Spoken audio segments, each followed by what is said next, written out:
संस्कृताएं।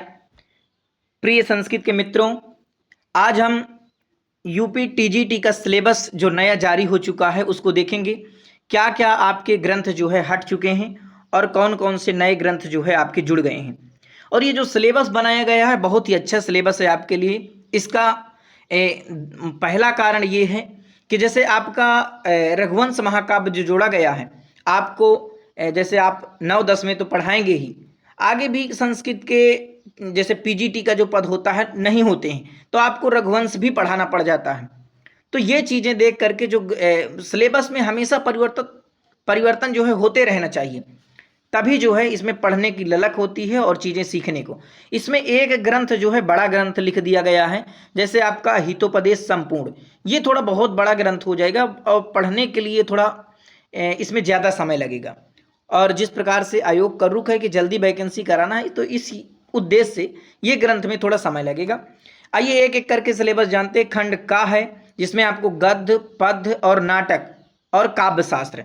काव्य शास्त्र में इन्होंने बताया कि काव्य शास्त्र में हमने साहित्य दर्पण आपका रख दिया है। और गद्य में क्या है, गद्य में आपका इन्होंने बताया, देखिए पहले ये जान लीजिए कि ये जो ग्रंथ लगे हुए उसमें आपको क्या क्या चीज़ें पढ़ना है।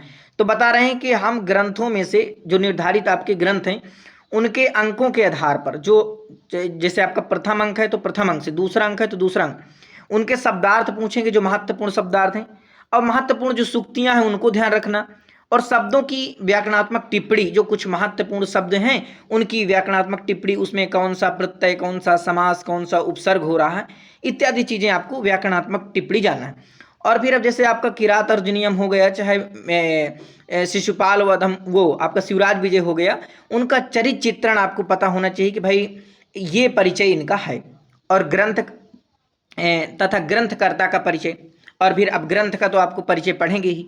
तो ये जो है आपका जो है सिलेबस जो है आयोग जो है नया सिलेबस निर्धारित कर रहा है। आगे देखेंगे तो मित्रों, गद्य में बता रहे हैं कि गद्य में आपको कादंबरी पढ़ना है। कादंबरी भी बहुत बड़ा ग्रंथ है, उसमें कह रहे हैं आपको सुकनासोपदेश, केवल जो सुकनास उपदेश दे रहा है केवल उसी को आपको पढ़ना है। इसके बाद शिवराज विजय आपका लगा हो तो शिवराज विजय में आपको प्रथम निश्वास पढ़ना है। ये भी आपका किरात अर्जुनियम आपका पहले भी लगा है। किरात अर्जुनियम भारवी की एक कृति बहुत ही इंपॉर्टेंट है, 46 श्लोक है, प्रथम सर्ग आपको पढ़ना है, और रघुवंश का द्वितीय सर्ग आपको पढ़ना है। हितोपदेश आपको बता रहे हैं कि हितोपदेश आपको पूरा संपूर्ण पढ़ना है, तो आप आसानी से हितोपदेश जो है पढ़ सकते हैं।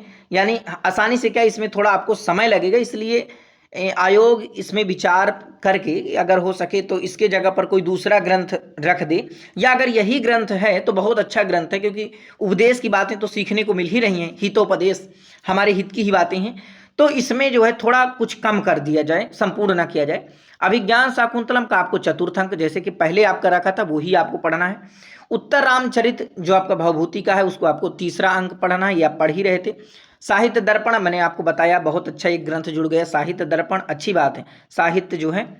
अब आगे व्याकरण में आपको क्या पढ़ना है, तो देखिए बाबूराम सक्सेना का, जैसे कि आप संधि, समास, कारक, प्रत्याहार, आकारांत, इकारांत, ये सारी चीज़ें, और ये आपके धातुएं जो है पढ़ना है, इनको आप नोट करना।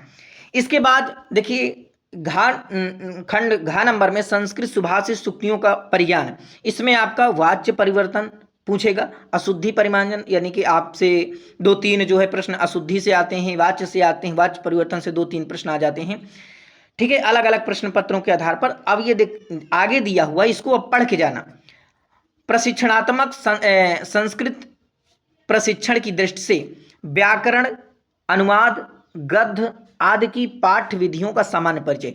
व्याकरण को किस प्रकार से पढ़ाना चाहिए बच्चे को, अनुवाद किस प्रकार से बच्चे को सिखाना चाहिए, और पद किस प्रकार से सिखाना चाहिए, इनके जो है विधियां आपको जानना है कि आखिर कौन कौन सी विधियां हैं जो हम बच्चों को सिखा सकते हैं। तो ये आपका रहा पूरा टीजीटी का सिलेबस जो पूरा बदल चुका है। आप अपना सिलेबस नोट करिए और अभी से तैयारी में लग जाइए। बहुत बहुत धन्यवाद। नमः संस्कृताय।